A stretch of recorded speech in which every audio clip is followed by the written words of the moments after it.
everybody, welcome back to our channel. Okay, what are we doing today? Auntie Oni's helping me dress up my hair.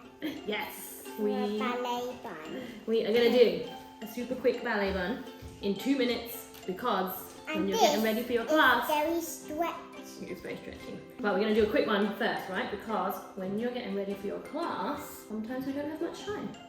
No. So, what we're going to need, what do we need? A hairbrush. Hairbrush and Some hair bubbles. hair bobbles. Okay. So this is what we're And some need. hair clips. We might need those, but we might be okay. So let's see. Right, so first thing, we are going to get this hair in a ponytail. Ponytail. Okay. What's your favourite thing about ballet? Tough question. Crocodile. Doing the crocodiles in the pond. Yeah. Good.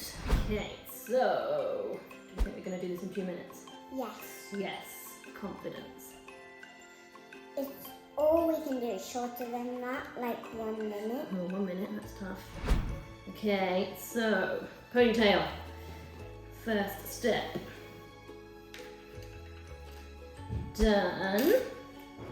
Then what we're going to do is twist the ponytail in one direction and then twist it round to make a bun. Then another hair bobble. Put that round. And I think we made it in our 2 minute timer. Yeah. I think we might have done. Ta-da! There we go. Turn your head around, show the camera. This is a super quick ballet bun that you can do in the back of a car, super fast. There we go, we're done. Say thank you, everybody. Thank you, everybody. We will see you in the next one. We will see you in the next